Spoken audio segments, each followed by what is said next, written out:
মাঝরাতে দরজা বন্ধ করে আরশাদ বিছানার দিকে গেল।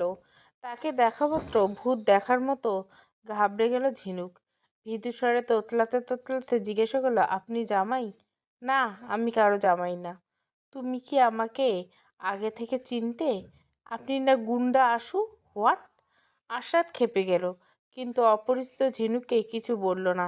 ধারাম করে দরজা খুলে ফেলল। মা বলে গলা ছেড়ে ডাক দিল। জবেদা বেগম সারাদিন ক্লান্তি নিয়ে মাত্র বিছানায় গা এলিয়ে দিলেন। ছেলের গলা শুনে তড়িঘড়ি করে ছুটে গেলেন ছেলের রুমের সামনে। কিরে, কি হয়েছে? কি মুখ কাটা মেখে বউ বানালে? ছোট লোক কোথাকার, মুখের ভাষার লাগাম নেই। আজ রাতেই আমাকে বলে গুন্ডা আশু। বাকি জনম কি করবে বুঝতে পারছো? জবেদা বেগম ঝিনুকের সামনে গিয়ে বলল, তুমি এটা কেন বললে আমার ছেলেকে? আন্টি, আমি যে স্কুলে পড়ি সেই স্কুলে সব প্রোগ্রামে নেতৃত্ব দিত উনি। আর একাধিকবার উনি আমাদের স্কুলের সামনে মারামারি করছে। তারপর থেকে স্কুলে অনেক ছেলে মেয়ে ওনাকে গুন্ডা আশু বলে। ওর না কথা কি সত্যি আশু? বাদ দাও না মা, সেই কত আগের ঘটনা। মা দেখলে তোমাকে আন্টি বলে কত বড় ফাজিল মেয়ে। যেটুক ছোট্ট করে বলল, উনি বলে উনি আমার জামাই না, তাহলে আপনাকে আমি আন্টি না বলে কি বলবো বলেন আন্টি? আর সাথে সাথে তোমার বিয়ে হয়েছে, সুতরাং আমি তোমার শাশুড়ি, স্নেহময় সুরে জানালো জেবদা বেগম। আচ্ছা শাশুড়ি, আচ্ছা শাশুড়ি নেই, আচ্ছা মা বলতে হয়। আচ্ছা মা, এই তো মিষ্টি মেয়ে। আর শোনো, বিয়ের আসর থেকে বউ পালিয়ে যাওয়াতে আরশাদের মন খুব খারাপ। একটু বোঝার চেষ্টা করো তুমিও। সেই মেয়েকে আমরা সবাই পছন্দ করেছি, অথচ কিভাবে কি ঘটে গেল বুঝলাম না ঠিক। মা, এই ধরিবাজ মেয়েকে কোথা থেকে ধরে এনে আমার বউ বানিয়ে দিলে? আরে বাবা, তুইও না, কী সব বলিস? ও হলো আমাদের খামারবাড়ির ম্যানেজার পরেশের মেয়ে। তোর বাবা তাদের সপরিবারের দাওয়াত দিয়েছে। ও তোর বিয়েতে অতিথি হয়ে এসেছে তার বাবার সাথে। যখন শুনলাম বিয়ের পাত্রী নিখোঁজ হয়ে গেছে, তখন তোর বাবা পরেশকে অনেক অনুরোধ করে তার এই মেয়েকে তোর সাথে বিয়ে দিতে রাজি করালো। ও কি এভাবেই বিয়েতে এসেছে? তোর মাথা খারাপ? ও জামা কাপড় পরে এসেছে।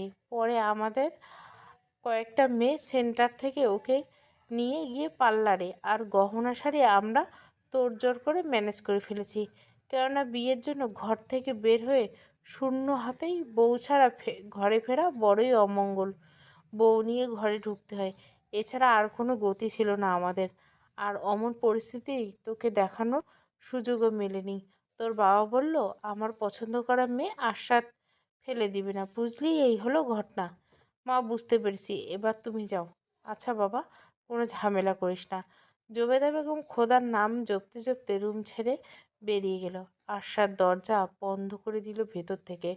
আরশাদ বিছানার পাশে গিয়ে বসলো। এই মেয়ে, তোমার নাম কি? ঝিনুক। হুম। আমার কিছু কথা মন দিয়ে শুনবে। বলেন।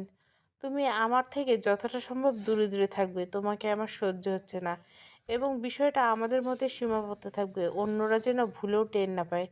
যেন অবধ শিশুর মতো মাথা কাত করে সম্মতি জানে। এতে আস্বাদের জেদ কিঞ্চিত প্রশমিত হয়। জিজ্ঞাসা করলো, তুমি কিসে পড়ো?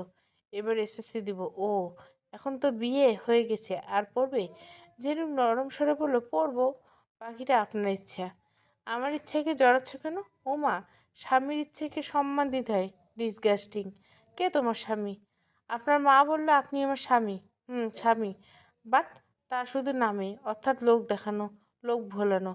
ঝিনুকের সারা মুখে আমাবস্যার আধার নেমে এলো। অসহায়ের মতো ফুলসজ্জায় বিছানা থেকে নেমে গেল। বিয়ের শাড়ি না চেঞ্জ করে সোফায় গিয়ে হাঁটু ভাঁজ করে শুয়ে পড়লো। কী ব্যাপার, তুমি সোফায় কেন ঘুমাচ্ছ? রুক্ষস্বরে জানতে চাইলে আশাদ। আপনার বিছানায় আপনি ঘুমান আশরাত ভাইয়া, সেখানে ঘুমানোর অধিকার আমার নেই, তাই ইচ্ছেটুকু মরে গেছে। ঝিনুক টনটনে ব্যক্তিত্ববোধ ও আত্মমর্যাদা বোধ দেখে আশরাতের ভালো লাগলো। ঝিনুকে ঘাটানো ঠিক হবে না নিশ্চিত জেনে আশরাত ফুলশোভিত বিছানায় ঘুমিয়ে গেল। ঝিনুকের দু আখির কোনায় টলমল অশ্রু নিয়ে ঘুমিয়ে গেল। পরদিন পাখি ডাকা ভোরেই ঝিনুকের ঘুম ভেঙে গেল। তবু উঠতে ইচ্ছে করছে না। ব্যথায় অনুভূতিরা গুমড়ে গুমড়ে মরছে। মনে মনে তার বাবার উপর অভিমানে ঝাঁপি তুলে দিল। বাবা কি চাইলেন? পারতো না আশুর বাবাকে না করে দিতে? নাকি বাবার লোভে পড়ে গেল? পরক্ষণে বিপরীতমুখী ভাবনায় আচ্ছন্ন হয়ে গেল। সব দোষ ললাটের। ললাটের লিখন যায় না গো খণ্ডন। একথা দাদি প্রায় বলতো। জন্ম মৃত্যু বিয়ে এই তিন নাকি আল্লাহর হাতে। তাহলে বাবার আর কি দোষ? আমরা নিম্ন মধ্যবিত্ত, এদের সামান্য বেতনভুক্ত কর্মচারী আমার বাবা। তাদের এত বড় সমস্যার সমাধানের দায়িত্ব যখন বাবার উপর চাপিয়ে দিল, তখন তা আসলে বাবা না করার কোনো পথই ছিল না। মনিবের অনুরোধ ভৃত্য মানা করার দুঃসাহস দেখাবে কি করে? কিন্তু আমার বা কি দোষ? কত শখ করে নিয়েছি নিজের বিয়ে নিয়ে, হাতে পায়ে মেহেন্দি দিব, অনেক গহনা পরবো, গায়ে হলুদ হলদে রানী সেজে থাকবো, লাজুক লাজুক বদনে বাসর করে বসে থাকবো, বর এসে চিবু গুছিয়ে ধরবে, আমি লাজুকতায় মন নুইয়ে পড়বো, অমনি সে ধরে ফেলবো। আর এখন কি হলো? এই গুন্ডা আশু সুন্দর করে কথাই বলে না। ওনার বা কি দোষ? বিয়ে করতে গেলে কাকে আর করতে হলো কাকে? আমার পড়াশোনার কি হবে? ঝিনুকের দীর্ঘ ভাবনায় ছেদ ঘটল রুমের দরজায় ঠক ঠক আওয়াজে। ঝিনুক দ্রুত উঠে গিয়ে দরজা খুলে দিল। সুপ্রভাত ভাবে থুকু। প্রভাতের বহু আগে শুভ হয়েছে। শুভ সকাল ভাবি। ঝিনুক অচেনা স্থির চোখে চেয়ে আছে মেয়েটির দিকে। চিনতে পারছো না? এই তো আমি আরিশা, আরশাদ ভাইয়ের একমাত্র ছোট বোন। ভাইয়া উঠছে? ঝিনুক বলে, না, উনি ঘুমাচ্ছেন। উমা, সে কি? উঠাও, ফ্রেশ হতে বলো। আর তোমার এখনো বিয়ের শাড়ি কেন পরনে? চেঞ্জ করো, যাও ওয়াশরুমে। একটু পরে নাস্তা নিয়ে আসছি আমি। ঝিনুক শুধু একবার ভাবলো, এক গাছের ফল দু রকম ফ্লেভার হয় বুঝি। বোনটা কত মায়া ভরা কণ্ঠে কথা বলে, শুনতেই মনটা ভালো হয়ে যায়। আর ভাইটা হচ্ছে আস্ত একটা ড্রাগন ফল। বাইরে শুধু রূপের জৌলুস, ভেতরটা পানসে ভরা। ঝিনুকে ডাক দেওয়ার আগে আরশাদ বিছানা থেকে উঠে বসলো। ওয়াশরুমে গিয়ে গোসল করে নিল অতিরিক্ত গরমের জন্য। বিয়ের পরে আনা ড্রেসটা পরে নিল।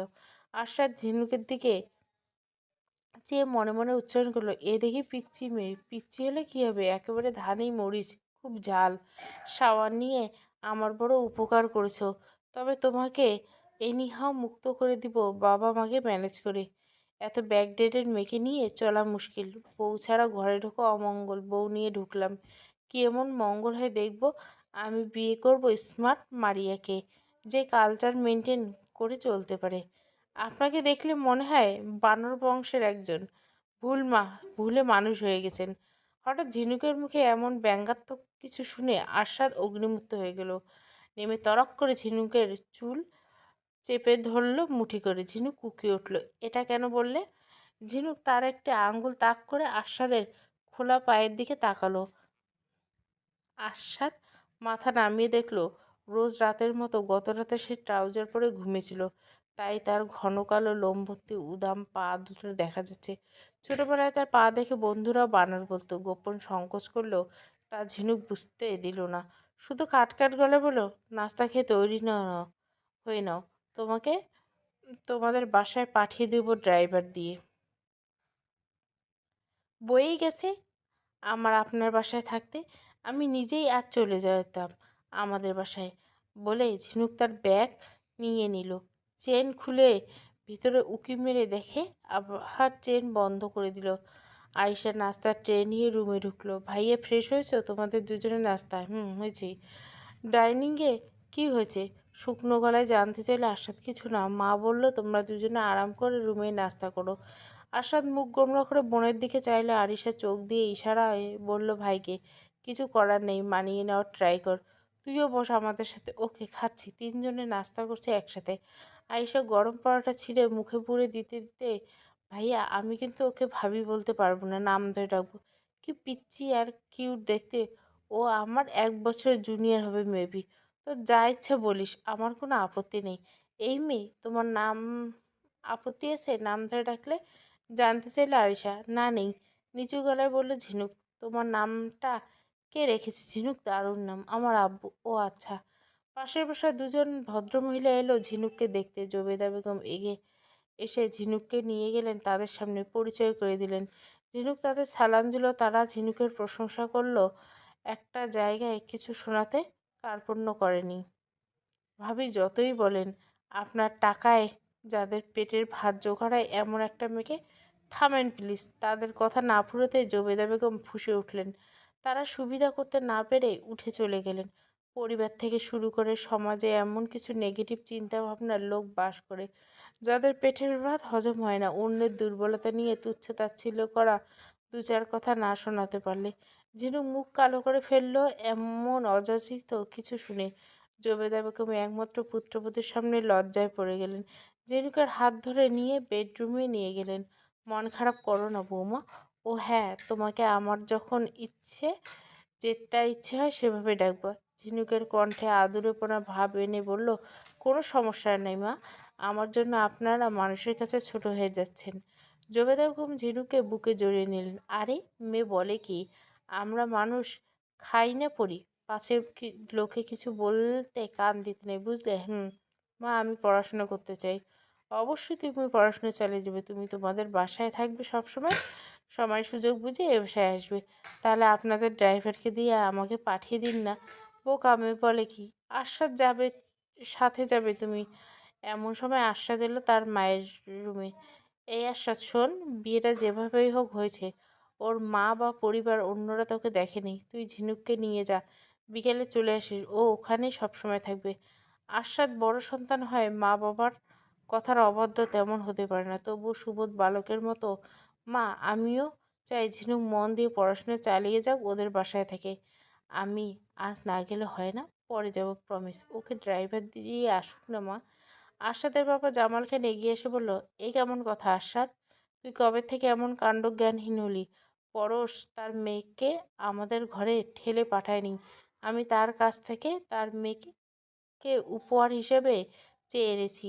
সেই উপহারের অমর্যাদা হোক, এটা অন্তত আমি চাই না।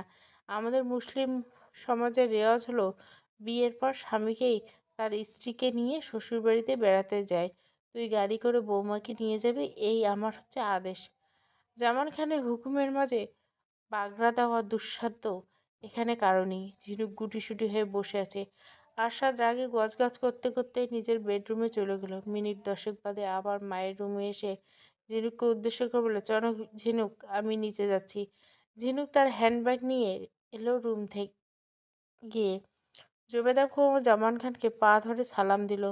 তারা দুজনে ঝিনুকের মাথায় হাত বুলিয়ে আশীর্বাদ করলো। আরিশার থেকে বিদায় নিল। আরিশার বেশ মন খারাপ হলো ঝিনুকের জন্য। তারপর সে চারতলা বাড়ির সিঁড়ি ভেঙে নিচে নেমে গেল। আসাদ গাড়িতে বসে আছে। ঝিনুক গাড়ির দরজা খুলে ক্ষীণস্বরে জিজ্ঞাসা করলো, আমি কোথায় বসবো?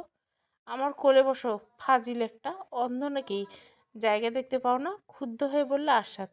জিজ্ঞাসা করায় অপরাধ হয়ে গেল? আপনি তো রাতেই বলে দিয়েছেন যেন আপনার থেকে দূরে দূরে থাকি, তাই জানতে চাইলাম। এই বলে ঝিনুক গাড়িতে ঢুকে আরশাদের পাশে বলল, তুমি মাকে বলছো না যেন আমি তোমাকে নিয়ে যাই তোমাদের বাসায়? কাঁদো কাঁদো হয়ে ঝিনুক বলল, আল্লাহ, কি বলেন এসব? আমি বরং বলছি আমি একাই যাব। তুমি কি যে চিজ তা এক রাতেই আমার বোঝা হয়ে গেছে। আমার সাথে কোনো যোগাযোগ করার চেষ্টা করবে না ভুলেও। আমি তোমাকে তোমাদের বাসার সামনে নামিয়ে দিয়ে চলে আসব। তোমার সম্পূর্ণ খরচাপাতি সব বহন করব, কিন্তু তোমাকে বহন করা আমার পক্ষে জাস্ট ইম্পসিবল। ড্রাইভার কই? ঝিনুক বলল, তোমাদের বাসার জন্য যা যা প্রয়োজন সেসব আনতে পাঠিয়েছি। ও আচ্ছা, অভয় দিলে একটা কথা বলি ভাইয়া। বলো। আপনি বলেছেন কাউকে বুঝতে দেওয়া যাবে না আমাদের মাঝে দূরত্বটা, কিন্তু আপনি যেভাবে চলছেন তাতে আপনিই ধরা খেয়ে যাবেন। আপনার পরিবার কেমন তা আপনি ভালো করে জানেন। তাহলে কি করলে সাপ ও মরবে, লাঠিও ভাঙবে না, সে উপায় জানা আছে। শুনুন, আপনি সুন্দরভাবে ফর্মালিটি মেনটেন করবেন, মিথ্যে অভিনয় করবেন। যে মেয়েটা আপনার ভয়ে পালিয়েছে তাকে বিয়ে করলে যেভাবে তার বাবার বাসায় চলে গেলে চলতেন, ঠিক সেভাবেই বাসায়ও চলবেন। পারবেন না? পারবো। কিন্তু সে আমায় ভয়ে পালিয়েছে, কে বলল তোমাকে? তোমার এত বেশি ঠোঁটকাটা স্বভাব কেন? তোমার তো জনমের বিয়ে হবে না এ বদ অভ্যাসের জন্য। ঠান্ডা গলায় বললে আরশাদ। নইলে পালাবে কেন? আমার ঠোঁটকাটা স্বভাব পিচ্চিকাল থেকে, বিয়ে তো হয়েছে, আর কয়বার হবে? ড্রাইভার চলে আসলো। তারা চুপ হয়ে গেল। আধ ঘন্টা পরে ঝিনুক বাসায় পৌঁছে গেল। ড্রাইভারকে বলে দিল বিকেলের দিকে গিয়ে যেন আরশাদকে নিয়ে আসে। ঝিনুকের পরিবার ভীষণ উৎসাহিত আরশাদের অমায়িক ব্যবহারে। তারা জামাই আদরে এতটুকু ঘাটতি না কেনেই। আরশাদ দুপুরে লাঞ্চ সেরে কাজের অজুহাত দেখে বিকেলে চলে এলো তাদের বাসা থেকে। ঝিনুকের বাবা ঝিনুককে প্রশ্ন করলো, বুঝলাম না, জামাই আমাদের মা বাবা বলে ডাকলো না কেন? আগে পরের চাচা বলতো, আজও তাই বললো। সেটা হয়তো কথার টানে চলে এসছে আব্বু। ঠিক হয়ে যাবে সামনে। ঝিনুক বলে, আপু, আমার যে বিয়ে হয়েছে এটা কি বেশি মানুষ শুনে গেছে? ঝিনুকের মা এগিয়ে এসে, হ্যাঁ, সবাইকে আমরা ফোন করে জানিয়ে দিয়েছি বিয়ে শাদির বিষয়ে, আনন্দের বিষয়ে, লুকানোর কিছু নেই এখানে।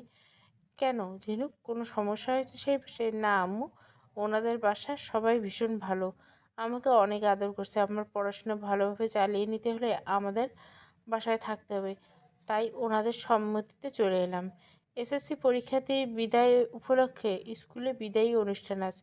এই স্কুলের যে কোনো অনুষ্ঠানের সঙ্গে যুক্ত আস্বাদও। ঝিনুকের বিশ্বাস ছিল আস্বাদ অন্তত আজ থাকবে না। আস্বাদ একটু আড়ালে আড়ালে ছিল, ঝিনুক যেন না দেখতে পায় সেজন্য। তাদের ক্লাসে অনেকে যে যার মতো আবৃত্তি, গান, নাচ, কবিতা, গল্প বলা, অভিনয় করে মঞ্চ কাঁপিয়ে তুলছে।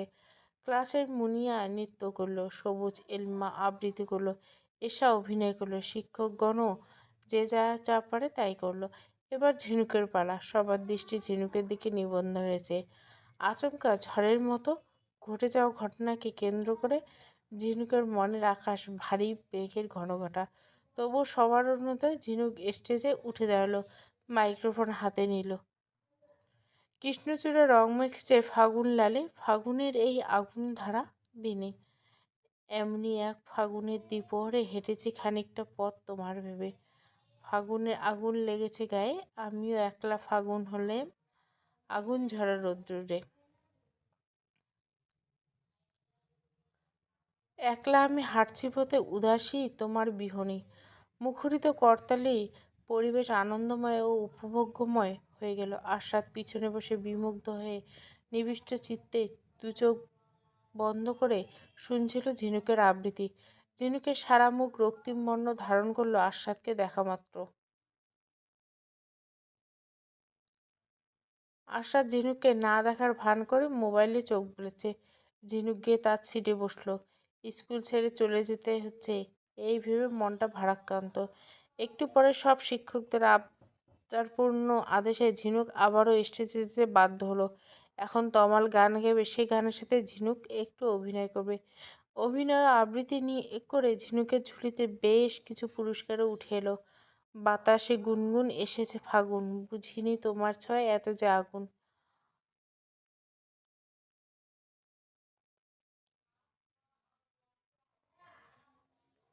ছাত্র শিক্ষক সবার উপচানা করতালিতে ঝিনুক উৎফুল্ল হতে পারছে না, কারণ আশাতের উপস্থিতি তাকে অসহিষ্ণু করে তুলছে। যে মানুষটা তাকে স্ত্রী না ভেবে শুধু বোঝাই ভাবলো, সে কেন তার নাচ দেখে, কবিতা শুনে আনন্দ পাবে? কিশোরী বয়সের আবেগ অবাধে দাপাদাপি করে চলে মস্তিষ্কের প্রতিটি কোষ থেকে কোষে। একে নিয়ন্ত্রণ করা চাবি পৃথিবীর কোনো মহামানবের হাতে নেই। সদ্য পার হওয়া অষ্টাদশী ঝিনুক নিজের উপর অভিমানে অনুযোগে গোপন মুচড়ে যাচ্ছে। কেন যে সেদিন নিজের এই বদের বিয়েতে গেলাম আব্বুর সাথে, বিশেষ করে গিয়েছি একটু খাওয়ার লোভে। বিয়েবাড়ি চিকেন ফ্রাই, কাবাব, চিংড়ি ভাজা, গরুর রোজেলা, জর্দা, ফিরনি খেতে আমার খুব ভালো লাগে। বাসায় জীবনে এত সুস্বাদু আইটেম একসাথে রান্না করা হয় না। গরুর মাংস খেতে পারি বছরে 2 বার মাত্র। একবার আব্বু কিনে আনে, তখন আম্মু আলুর বড় বড় টুকরো দিয়ে ঝোল করে রান্না করে। আর একবার খেতে পারি কোরবানির সময় আত্মীয় স্বজন দিলে, তখন আম্মু রোজেলা করে। মধ্যবিত্ত হলে যতই বিপদ, গরিব হতাম ভালো হতো। সবার কাছে গিয়ে গিয়ে সব সময় সাহায্য চাইতাম, পাইতাম। নিজের ভাগ্যকে অভিশপ্ত দিতে লাগলো ঝিনুক। মুনিয়া কনুই দিয়ে মৃদু ধাক্কা দিল ঝিনুককে। ঝিনুক ঘাড় ঘুরে চাইল, কিরে কি চিন্তা করছিস মনে মনে? আমরা যে বিদ্যালয় ছেড়ে যাচ্ছি তাই মন খারাপ লাগছে। এই বিদ্যালয়ের সবুজ প্রাঙ্গণে জুড়ে কত শত স্মৃতি আমাদের, কত দুষ্টুমি করছি, কত খেলা করছি, কত কথায় আড়ি নিয়েছি।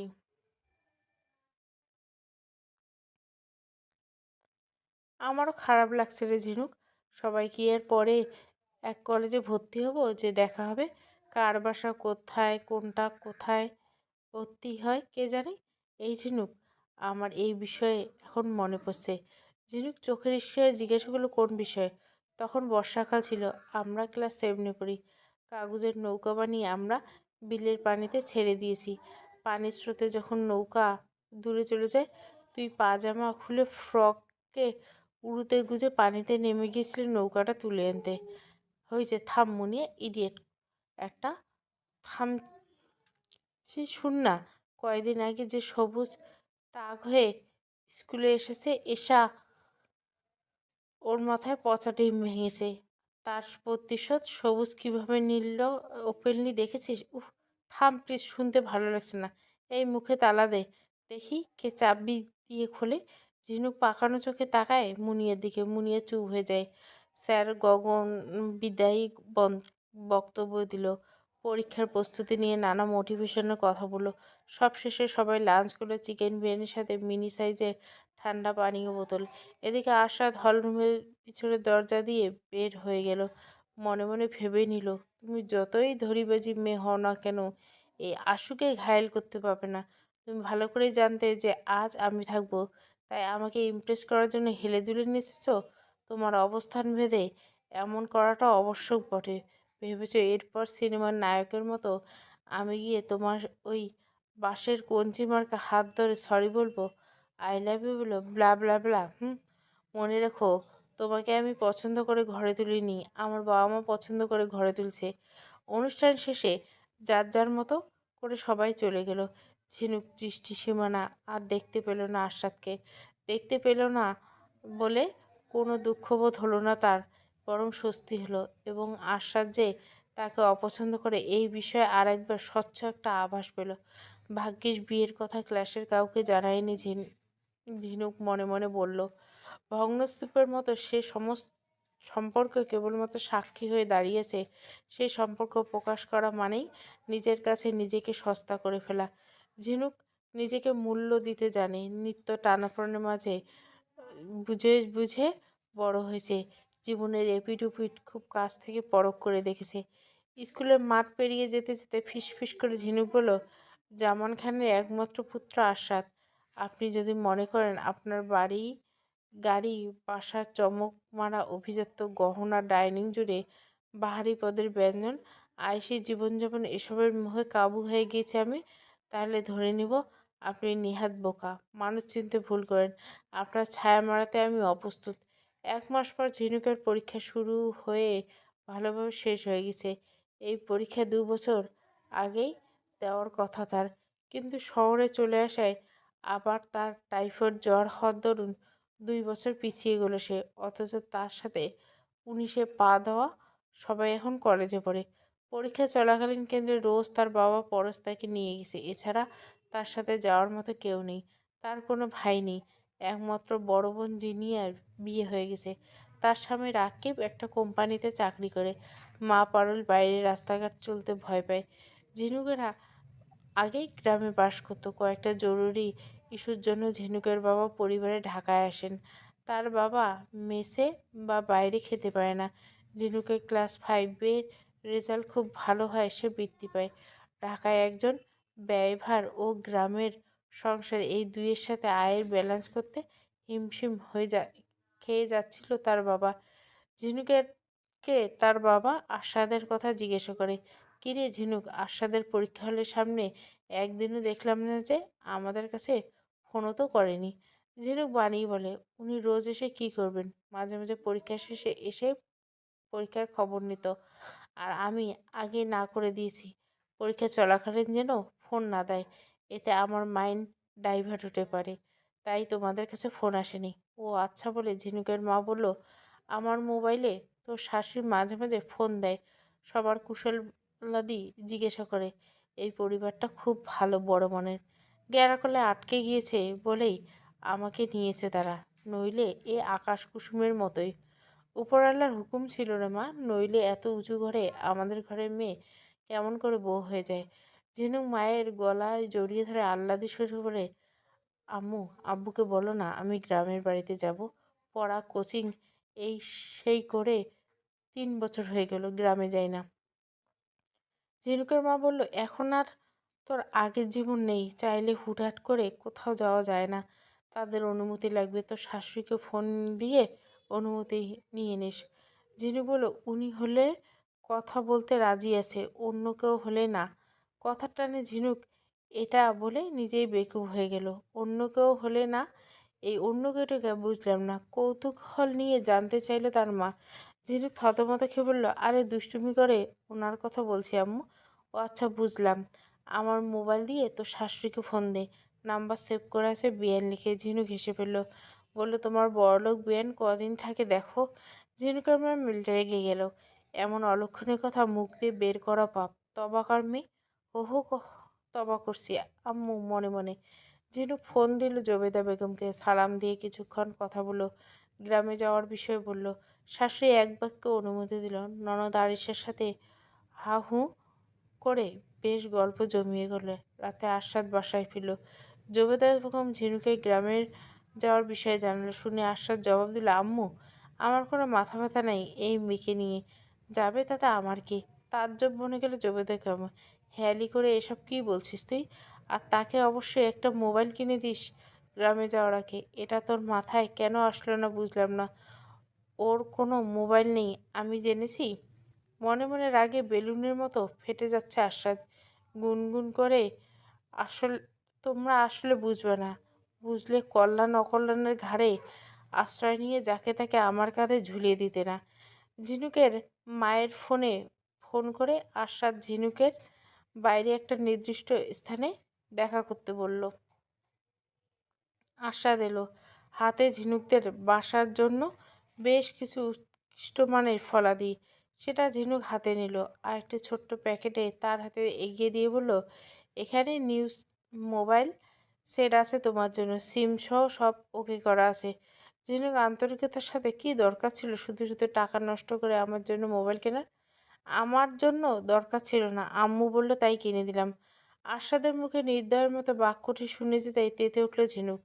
প্যাকেটটা আবার আশাতের হাতে দিয়ে বলল, নিয়ে যান, আমার ও কোনো প্রয়োজন নেই অন্য কারো টাকার মোবাইল ইউজ করার। বলে পা চালিয়ে দ্রুত অদৃশ্য হয়ে গেল আশাতের সামনে থেকে।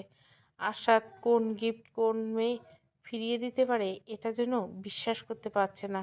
ঝিনুকের ব্যক্তিত্ব আর জেদ আশাদকে শুধু বিস্মিত করেনি, ভাবনার অতলে তলিয়ে দিল। আশাদ একই স্থানে কিছুক্ষণ ঠায় দাঁড়িয়ে রইল।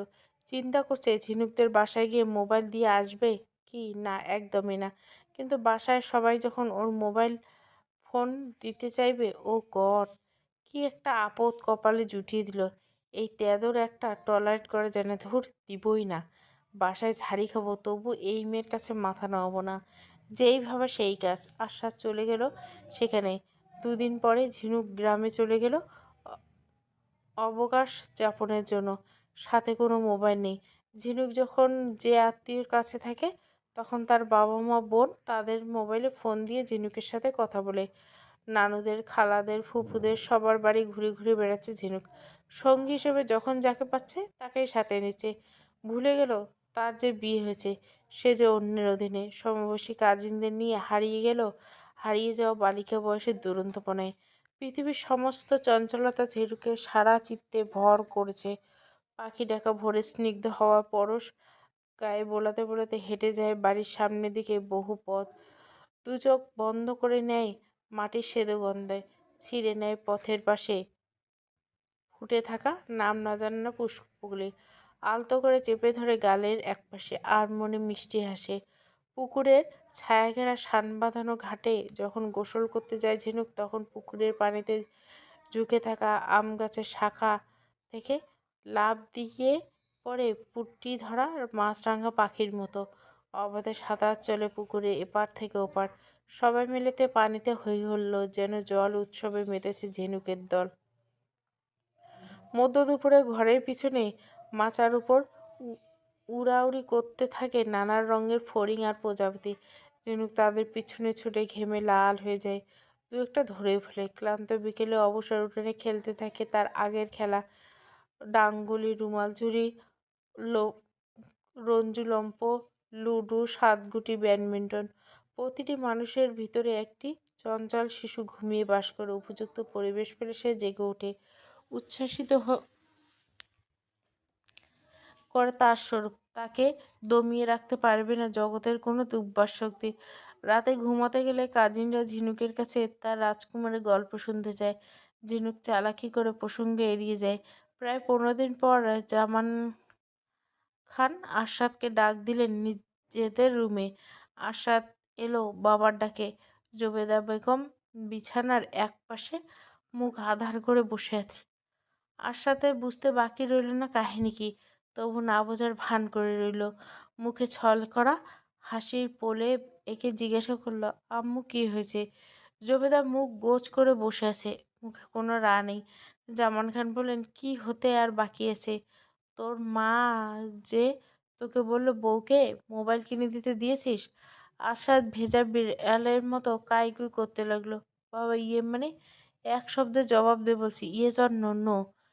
তাহলে সেটা তুই তোর মাকে জানাসনি কেন? তোর মা জানে তুই কিনে দিয়েছিস, কারণ তুই একটা জিপি নাম্বারও দিয়েছিস তোর মাকে বউয়ের নাম্বার বলে। জবেদা বেগম বলল, জানি, বউ গ্রামে গেছে সেই কবে। আজ তোর দেওয়া নাম্বারে বারবার ফোন দিলাম কিন্তু যাচ্ছে না। ভাবলাম কোনো সমস্যা হলো কি না, তার মাকে ফোন দিয়ে জিজ্ঞাসা করলাম। মাস্টার যে বউকে মোবাইল কিনে দিল সাথে নেয়নি? তার মা আকাশ থেকে পড়লো, জানলো না আপা, কোনো মোবাইল তো দেয়নি। দিলে আমার মেয়ে অবশ্যই আমাকে দেখাতো। শুনে আমার মাথা কাটা পড়ল। কি অপমানিত হলাম চিন্তা কর। পরে নয় ছয় বুঝিয়ে বিদায় দিলাম তার মায়ের থেকে। তুমি থামো জবেদা, এই বলে পুত্রের দিকে চাইলেন। আরশাদ এক ঝলক নেত্রপল্লব উঠিয়ে পিতাকে দেখল। পিতার চাহনিতে এক পাহাড় কাঠিন্য ভর করেছে। অনর্গল বলে যাচ্ছেন, মোবাইল দিসনি কেন রে? কিনে, যখন বিয়ের সেন্টারে ঠিক করা বউ উপস্থিত হলো না এবং এই মেয়েকে ঠিক করে তোকে জানালাম একটা ভালো মেয়ের সন্ধান পেয়েছি, বিয়ে করবি, তখন বলিসনি বাবা তোমরা যা ভালো মনে করো তাই করো? আমি এটা অস্বীকার করছি না বাবা। তাহলে তোর সমস্যা কোথায়? ঝিনুক আমাদের স্টাফের মেয়ে বলে, মধ্যবিত্ত ঘরে বলে, অতি মডার্ন নয় বলে, কোনটা বল? মেয়েটার সাথে দুদিন না কাটাতে তোর এত অরুচি ধরে গেল তার প্রতি? আরশাদের মেজাজ এবার চড়ায় উঠল। সাধ্যমতো মেজাজ নিয়ন্ত্রণ করলো। দৃঢ় স্বরে নিরস ভঙ্গিতে বলল, বাবা তোমরা যা ভাবছো তা একমাত্র ঠিক নয়। আমাদের সবার পছন্দ করা মেয়েকে ঘরে তোলা গেল না। আমার মনের অবস্থাটা তোমাদের রিয়ালাইজ করা দরকার। 1 মিনিট বলে আরশাদ লম্বা লম্বা পা ফেলে নিজের রুমে গিয়ে একটা বাক্স নিয়ে এলো। ছুঁড়ে মারলো বিছানার উপর। এই দেখো মোবাইল। আম্মু যেদিন বলছে তার পরের দিন এক এই নিউ মোবাইল সেট কিনে তার জন্য নিয়ে যায়, কিন্তু সে মোবাইল নেয়নি, আমাকে ইনসাল্ট করেছে। পাশের দোকানের ভিতর থেকে কিছু মানুষ তাকিয়েছিল। বেঁচে গেলাম শুধু সেটা আমার জন্য পরিচিত এলাকা বলে। জবেদা বেগম ও জামান খান একে অপরের মুখে চাইলে কণ্ঠকে খাদে নামিয়ে জিজ্ঞাসা করলেন, জবেদা বেগম কি বলিস তুই? মোবাইল না নিয়ে প্রত্যাখ্যান করলো? এটা তো নেওয়া যাচ্ছে না কিছুতে, তুই শুরু থেকে বলতো। মোবাইল প্যাকেট আর ফুডস প্যাক তার হাতে দিলাম। সে বলল, কি দরকার ছিল টাকা খরচ করে আমার জন্য মোবাইল কিনে? আমি রিপ্লাই দিলাম, আমার দরকার নেই, আম্মু বলেছে তাই কিনেছি। জাস্ট এই বাক্যটা শুনে সে রেগে গেল। মোবাইল আমার হাতে দিয়ে বলল, তার ও দরকার নেই আমার টাকায় দেওয়া মোবাইল। তারপর চলে গেল। শুনলে কথা জবেদা, সদ্য বিয়ে হওয়া একটা স্ত্রীকে এমন কথা বললে মোবাইল ফেরত দেওয়াটাই বাঞ্ছনীয়। শুধু আমাদের আত্মসম্মান আছে, তাদের নেই। সে তো বুঝে নিয়েছে তুই তাকে অপছন্দ করিস, তাই নিতে বিবেক বাঁধলো। ভারী গলায় বললেন জামান সাহেব। জবেদা বেগম বললেন, ওদের বাসায় গিয়ে দিয়ে আসতে? ওরে বাস, তুমি গিয়ে দিয়ে আসো, কি দেমাক তার। আবার আমি যাব তেলাতে? এছাড়া এই মেয়ের সমস্যা হলো মুখে কিছু আটকায় না, চটাং চটাং কথা বলে, খুব অভদ্র। আমাকে বিয়ে রাতে বলে গুন্ডা, সকালে বলে বানর। পারলে আমি তার দুটো ঠোঁট সেলাই করে দিতাম, নয়তো সুপার গুলো লাগিয়ে দিতাম। এটাকে তুই এভাবে দেখছিস কেন? ধরনের ঝিনুক স্পষ্টবাদী মেয়ে, যখন যা মনে হয় তাই বলে দেয়, রাগ ঢাক না করে। গালে হাত দিয়ে বসে আছে জামান খান, সারা মুখে উৎকণ্ঠা ছাপ। জবেদা বেগম বলেন, এই মেয়েটা যে গ্রামে গেল তার আত্মীয় স্বজন আমাদের সম্বন্ধে ধারণা করবেই, নামেই বড়লোক, সামনে পুরাই ছোট লোক। বউকে একটা মোবাইল কিনে দেওয়া উচিত বোধ নেই। তুই কালকে এর ভিতরে তাদের গ্রামে অ্যাড্রেস নিয়ে মোবাইল সুন্দরবনে কুরিয়ায় বা ক্যান্টিনেশনে পাঠিয়ে দিবি। আর শোন, ও গ্রাম থেকে এলে বাসায় নিয়ে আসিস, পাশাপাশি থাকা হলে দেখবি সময়ের সাথে সাথে একটু একটু করে মন বসে যাবে তার উপর। মানুষ একটা কুকুরকে পাললেও মায়া লেগে যায়, আর ও তো একজন মানুষ। আচ্ছা দেখি কি করা যায়, বলে আশাদ পা ঘুরিয়ে রুমে থেকে চলে যায়। অমনি জামান খান বলে শোন, বলে আদেশ দিল, সামনের দিকে যেন কোনো কথা না শুনি উল্টোপাল্টা। জোর করে মন বসানো যায় না বাবা, যায় না, তবে ভিতর থেকে চেষ্টা করতে হবে মন বসানোর জন্য। ও কোনো মাটির হাঁড়ি নয় যে ভেঙে ফেলবি, কাগজ নয় যে ছিঁড়ে ফেলবি, বেলুন নয় যে উড়িয়ে দিবি, জলজান্ত মানুষ। সুতরাং তাকে নিয়ে পজিটিভলি ভাব, রুমে গিয়ে নিরালায়, দেখবি ভালো লাগবে। তাকে নিয়ে ভাবার মতো আমার ঝুলিতে কিছু নেই, এত বেহুদা সময় নেই আমার, বলে আশাদ দপদপ করে পায়ে ফেলে চলে গেল নিজের রুমে। আরশাদ পরের দিন ঝিনুকের বাবার থেকে গ্রামের কুরিয়ার অ্যাড্রেস নিল এবং মোবাইল সেট পাঠিয়ে দিল। বাসায় সবাইকে জানিয়ে দিল এটা। জবেদা বেগম পুত্রবধূর সাথে কথা বলে অভিমান ভেঙে দিয়েছে। মায়ের মতো শাশুড়ির মনে আঘাত দেওয়াটা সমীচীন হবে না। চাইলে মোবাইল গ্রাম থেকে ফেরত দেওয়া যাচ্ছে না, নয়তো এই মোবাইল মরে গেলেও ইউজ করতো না ঝিনুক। নিজেকে কোনো মতে প্রবোধ দিল ঝিনুক। একদিকে রাতে আশাদ একা বিছানায় শুয়ে শুয়ে প্ল্যান করছে ঝিনুককে নিয়ে। তোর জন্য বারবার কথা শুনতে হচ্ছে, তুই ঢাকায় আস, তোকে বাসায় নিয়ে আসবো আম্মুর ইচ্ছে অনুযায়ী, আর এমন সিচুয়েশন ক্রিয়েট করবো যেন তুই নিজ থেকে বিদায় নিতে বাধ্য হোস। তোকে খেপা কুকুরের মতো খেপিয়ে তুলবো আমার বিরুদ্ধে, তখন আমাকে ঘৃণা করে তুই পালাবি, এছাড়া নো ওয়ে। একদিকে জামান খান স্ত্রীকে বলছে আরশাদের মনে যেন বউয়ের জন্য ভালোবাসা জন্মে, বউকে দিয়ে তেমন কাজকর্ম করানোর চেষ্টা করো। জবেদা বেগম জবাব দিল, আমিও তাই ভাবতেছি কিভাবে কি করে যায়। দেখি আগে বউ আসুক, তারপর নানা কৌশল অবলম্বন করতে হবে, এছাড়া এ দুটোকে এক করা মহা মুশকিল হয়ে যাবে। আরশাদ চিন্তা করছে, ভাবি কিছু হট স্টিপ দিব বাসায় আসার পরে, যেগুলো অ্যাপ্লাই করবে ভাইয়ের উপর, আর তখনই শুরু হবে দুজনের রোমান্টিসিজম। উফস, লাভ ইউ ঝিনুক।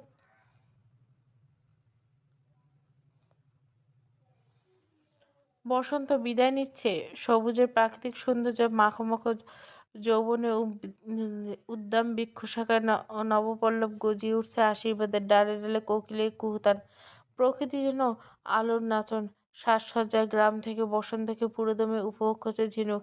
খালা ফুপুর হাতে সবার সব রান্না খেয়ে হালকা স্বাস্থ্যবতী হয়েছে। 1 মাসের বেশি সময় অতিবাহিত হয়েছে গিয়ে ঝিনুক গ্রামে। এখন তার ঢাকায় আসতে মন সায় দিচ্ছে না কিছুতেই। গ্রাম, মন চাচ্ছে গ্রামেই রয়ে যায়। রেজাল্টও দিয়েছে, খুব ভালো রেজাল্ট করলো সে। ঢাকায় আশ্বাস ছাড়া 2 পরিবার সবাই, বাকি সবাই তাদের মিষ্টিমুখ করানোর জন্য মুখে আছে। এ ভিতরে দায়সারাভাবে মাঝে মাঝে ফোন দিয়ে কথা বলছে আশাদ ঝিনুকের সাথে। ঝিনুকও কম যায় না, নিজ থেকে ইচ্ছা করে একবারও আশাদকে ফোন দেয়নি। তা কিন্তু আশাদ গায়ে মাখলো না। যাকে ভালো লাগে না তার কাছে প্রত্যাশিত থাকে না, আর সেখানে প্রত্যাশা নেই, সেখানে না কোনো শূন্যতা নেই। আরিশা আশাদের কাছে গিয়ে গা ঘেঁষে দাঁড়ালো আবদারের ঢালি নিয়ে। ভাইয়া তোমার মুড অন না অফ? কারণ আহ প্লিজ বলো না। অন। তুমি ইজি না বিজি? ইজি। এই কাহিনীটা কিরে তোর? ঘোড়ার ডিম পেয়েছিস মনে হয়। পাইনি, পেলে তোমাকে বাদ দিয়ে খাবো না। একটা গুরুত্বপূর্ণ আর্জি পেশ করতে চাই, ন্যাকামি করবি না, ঝেড়ে কাশ বলছি। তুমি আর আমি গ্রামে যাব। রাজি। কয়দিন থেকে গ্রাম থেকে ঘুরে আসলাম আমি, এখন কেন যাব? এই গ্রামে তুমি এর আগে আর ভুলেও পা রাখোনি। আমরা ঝিনুককে আনতে যাব, ও হয়তো রিলেটিভ কারোর সাথে লোকালয়ের বাসে করে আসবে, তার চেয়ে বর ননদের সাথে আসলে সুন্দর হয় না? বলে আরিসা শুকনো ঢোক গিল। তুই আমার সামনে থেকে দূর হ বলছি, নয়তো ধাক্কা দিয়ে বের করে দিব। চল, শক্ত করে বলল আশাদ। ইস, বললেই হলো। তোমার কি মনে হয় এটা কেবল আমার চাওয়া? কি? মুহূর্তে আশ্বাদের জিভ দিয়ে উপরের ঠোঁট ভিজে নিল। জি মিস্টার, এবার বলেন যাবেন কি না? কাইন্ডলি আমাকে 1 পেয়ালা বিষ এনে দিতে পারবি বোন? খুব পারবো। একমাত্র বড় ভাইয়ের অনুরোধ রক্ষা করা একমাত্র ছোট বোনের জন্য ফরজ। ইয়ার্কি মারছিস আমার সাথে? কোন স্বার্থে ভাইউ? বলে আয়েশা উঠে দাঁড়ালো। পেছন দিয়ে জবেদা বেগম ভেতরে প্রবেশ করলেন রুমের ভেতরে। আম্মু, ও কি বলছে? আমার নাকি তাদের গ্রামে যেতে হবে? জবেদা বিরক্তি নিয়ে বলল, এমন অবাক হয়ে বলছি যে মনে হয় আরিশা তোকে গলায় ফাঁস দিতে বলছে। আম্মু, ফাঁসের চেয়ে যদি বেশি কিছু থেকে থাকে তবে তাই। না পারছি গলা থেকে দড়ি খুলতে, না বাঁচতে, না পারছি দড়িকে হ্যাঁচকা টান দিয়ে মরে যেতে। আচ্ছা, যা মন চায় করিস। কি বলি কান পেতে শোন, কথাগুলো আমার নাই। আমি এখানে মাধ্যম হিসাবে আছি। তোর বাবা জামান খান কড়া নির্দেশ জারি করছে তোর জন্য। আশা থম মেরে রইল। তার এই মুহূর্তে মনে হচ্ছে কোনো এক অচেনা দৈত্য এসে তার গলাটা চেপে ধরছে। সে দম ফেলতে পারছে না। মেয়েটা এত ভালো রেজাল্ট করলো, তুই গেলে তার আনন্দ দ্বিগুণ হয়ে যাবে। তোর বাবা বলছে তুই গাড়ি নিয়ে গিয়ে ঝিনুককে নিয়ে আসতে, সাথে ঝিনুকও যাবে। তোর তার বাবাই তাকে আনতে যেতে, কিন্তু তোর বাবা তাকে মানা করে দিয়েছে। আর আমাদের এদিকে কলেজে ওকে ভর্তি করিয়ে দিস, এ বাসায় থেকে পড়াশোনা করতে পারবে, কোনো সমস্যা নেই। আর তাদের কারো আমাদের বাসায় আসা হয়নি, তাই সময় সুযোগ করে তাদের সবাইকে দাওয়াত দিব। যতজন আসা আসবে, মেয়ের শ্বশুরবাড়ি দেখার অধিকার তাদের আছে। তাকে ঢাকায় এনে কি তাদের বাসায় ঢালবো, না আমাদের বাসায় ঢালবো? কি ধরনের এসব কথা? ঢালবো কি? সে কি ধান চালের বস্তা যে ঢালবি? তিক্ত স্বরে বললেন আরশাদের মা। আয়েশা দুম করে হেসে ফেলল। পাশ থেকে না বুঝে তাদের বাসার সর্বদা সাহায্য করে সালেয়া হেসে ফেলল। আরশাদের মুখ দিয়ে পাকা হাসি বেরিয়ে এলো। বলল, মা, ওই মেয়ে আমার লাইফে ওজনদারি বস্তা ছাড়া আর কিছুই নেই। জবেদা বেগম মুখ মলিন করে ফেলল। আরশাদ মাকে জড়িয়ে ধরে, রাগ করো না মা, যাবো, আনবো। আলাইশা মনে মনে মজা উঠছে। যাক, যাকে বস্তা বলছো দুদিন বাদে তাকে কোলে তুলে হালকা তুলো বলবা। যেই না সেই তুলনা, শিমুল তুলা কি নরম, কি মসৃণ, কি আরামদায়ক, যেন হাজির কাচ্চি বিরিয়ানি। ফর্মুলা আপাতত 5টা রেডি। 1 বছর ধরে প্রেম করছি শাওনের সাথে, সো এ বিষয়ে আমি পাক্কা খেলোয়াড়। প্রতিপক্ষ ধরাশায়ী করার জাদু আমার মুঠোয়। আসুক বিবি সাহেব বাসায়। সারা বাড়ি জুড়ে একটা খুশির আমেজ। পুরো ঘর পরিপাটি আর গোছানো, ভিন্ন ভিন্ন স্বাদের পিঠাপুলি। নিজেদের বিশাল একা বাড়ি, নিজস্ব পুকুর, পুকুর থেকে জাল ফেলে বড় রুই মাছ ধরা হলো, ঘরে পালা মুরগি ও রাজহাঁস বেশি বেশি বড় সাইজের দুটো জবাই করা হলো। এত সব কাজকর্ম হুলস্থুল দেখে ঝিনুক কৌতূহল নিয়ে জিজ্ঞাসা করলো, কি ব্যাপার খালামণি, দুদিন ধরে ঘরদোর গোছাচ্ছ, এত বাজার করলে? কোনো স্পেশাল গেস্ট আসবে মেবি? হ্যাঁ, তোর আঙ্কেলের অতিথি আজ আসবে, পরিপাটি হয়ে থাকিস। আমি পরিপাটি এমনিতে হব। বের হয়ে যাচ্ছি শায়লা সহ। কোথায় যাবি তোরা? চড়ক মেলায় ঘুরতে। এখন নাকি অনেক সুন্দর হয়েছে। সেই ছোটবেলায় গিয়েছিলাম, সেই মেলায় মনেও নেই। আর দিন পেলি না? আচ্ছা যা, তাড়াতাড়ি চলে আসিস। ঝিনুক তার মতো করে তৈরি হয়ে তার খালাতো বোন শায়লার সাথে বেরিয়ে হলো। ঝিনুকের খালা তার শাশুড়ি জাবেদা বেগম অনুরোধ করছে ঝিনুককে যেন না বলে, এটা তার জন্য সারপ্রাইজ। তবে মূল বিষয় হলো ইতিমধ্যে আরশাদ যে ঝিনুককে পছন্দ করে না, এটা বাসায় খোলসা হয়ে গেছে, স্বচ্ছ কাচের নেই। ঝিনুক শুনলে হয়তো পালাবে সে বাড়ি থেকে। মানুষ মিথ্যে অভিনয় দীর্ঘ সময় ধরে করতে পারে না, তার স্বরূপ প্রকাশ পাবে। ঝিনুক ছাড়া সবাই জানে আজকে যে অতিথি হয়ে আসছে, সে উপলক্ষে মামা মামি নানু অন্য খালারাও আসছে। নানা পদের লোভনীয় সব রান্না হচ্ছে। বাড়ির ফুলবাগান আনাচে কানাচে থেকে সংগ্রহ করা ফুল আর লতা দিয়ে ফুলের কয়েকটি তোড়া সাজিয়ে নিল। সবার পুরোদমে প্রস্তুতি নেওয়া শেষ। ভর দুপুরে হলদে রোদের মায়াকে সঙ্গী করে আরশাদ ও আরিশা গাড়ি নিয়ে ঝিনুকের খালার বাড়ি পৌঁছে গেল। তাদের বাড়ির সামনে পর্যন্ত ঢালাই করা পথ, তাই গাড়ি নিয়ে ঢুকতে কোনো বেগ পেতে হয়নি। ড্রাইভারকে নেওয়া মানে বাড়তি ঝামেলা, বাড়তি তদারকি। তাই তাকে না নিয়ে আরশাদ নিজেই গাড়ি ড্রাইভ করে চলে এলো। গাড়ির কাচারি ঘরের সামনে বিশাল খোলা স্থানে পার্কিং হলো। গাড়ির আওয়াজ শুনেই বাড়ির ভেতর থেকে ছুটে এলো ঝিনুকের ছোট ছোট খালাতো মামাতো ভাই বোনেরা। নিজেদের বানানো ফুলের তোড়া উপহার দিল। আরশাদ ও আরিশাকে রিসিভ করলো। হাস্যোজ্জ্বল ভঙ্গিতে দুই ভাই বোন হাই হ্যালো করলো বাচ্চাদের সাথে। একে একে সব বাচ্চাদের হাতে আরশাদের আনা উপহার সামগ্রী, ফলমূল, দই, মিষ্টি প্যাকেটগুলো দিল আরিশা। কার জন্য কী নিবে সব জবেদা বেগম পুত্রকে শিখিয়ে দিয়েছেন। আর সাথে আরিশাকে দেওয়া হলো আরশাদের দিকে খেয়াল রাখার জন্য, যেন সেখানে ঝিনুকের সাথে কোনো অশোভনীয় আচরণ না করতে পারে। তারা ঘরের ভিতরে ঢুকলো, ড্রয়িং রুমে বসলো। মুরব্বি সবাইকে সালাম দিয়ে হাসি হাসি মুখ করে সবাই নিজ থেকে পরিচিত হয়ে নিল আরশাদের সাথে। এবং আরশাদকে কেউ সোনার আংটি, কেউ সালামি দিল ক্যাশ। ভাবি কোথায় আন্টি? মেলায় ঘুরতে গিয়েছে, আমার মেয়েসহ চলে আসবে বলল ঝিনুকের খেলা। ইস, আজ না গেলে আমিও ও যেতে পারতাম। তোমাকে আর জামাইকে নিয়ে কাল যেতে বলবো। মিষ্টি হেসে জানালো ঝিনুকের খেলার নতুন জামাই, নতুন পরিবেশ। তাই শরবত থেকে শুরু করে দুপুরের লাঞ্চ, বিকেলের নাস্তা সব মিলে ভরপুর আতিথেয়তা। আরিশা ও আরশাদ চমকিত অভিভূত। সবাই ভিতরে গেলে আরিশা ভাইকে ফিসফিসিয়ে বলল, দেখলে এরা কত বড় মনের, আপ্যায়নের কতটা যত্নের সব। আমাদের লেভেল ম্যাচ করে বিয়ে করলেও এমনটা আদর কদর পেতে না। আরশাদের মুখে সন্তুষ্টির প্রলেপ রেখে দিয়ে, একদম ঠিক বলছিস। কত পদের খাবার বানিয়েছে লক্ষ্য করিস? আম্মু আসলে আরো মজা হতো। পড়ন্ত বিকেল, শেষ বিকেলে গোলাপি আভা মিলিয়ে যাচ্ছে। কিছু সময় বাদে সন্ধ্যা উকি দিবে সন্ধ্যা তারা, অথচ ঝিনুক ও শায়লার আসার নাম নেই। রসোই ঘরের সামনে দাঁড়িয়ে খালা, নানু, মামি রাগ হয়ে যাচ্ছে।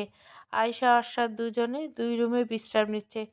সবাই ইচ্ছে করে শায়লার রুম রেডি করছে আরশাদের জন্য, কারণ ঝিনুক থাকে শায়লার রুমে। চারিদিকে আধার নেমে আসছে। এমন সময় ঝিনুকেরা এলো রসোই ঘরের সামনে গিয়ে চোখ বড় বড় করে, নানু, মামি কখন এলে তোমরা? খালা তোমাদের জন্য এত আয়োজন করলো। আঙ্কেলের না অতিথি আসার কথা? শায়লা জানে, তাই কিছু বললাম না।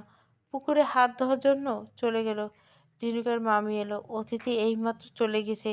ভালো রান্নার আয়োজন হলো, তাই আপাতত আমাদের সবাইকে দাওয়াত দিয়েছে। কেন রে মেয়ে, আমরা কি বাজারের সস্তা আলু পটল? আমাদের জন্য এসব করা যায় না? যা হাত মুখ ধুয়ে আয় মেয়ে তাড়াতাড়ি।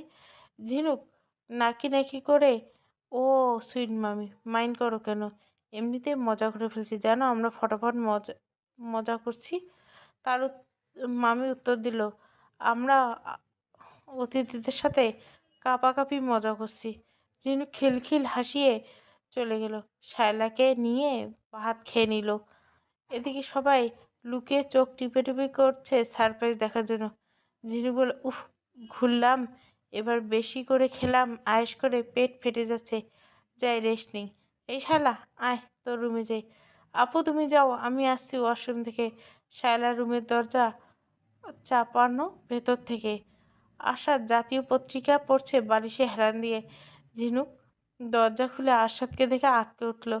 কাঁপা কণ্ঠে চিৎকার দিয়ে বলল, আপনি? খালা মানে ভূত বলে লাফিয়ে বের হয়ে যাচ্ছে।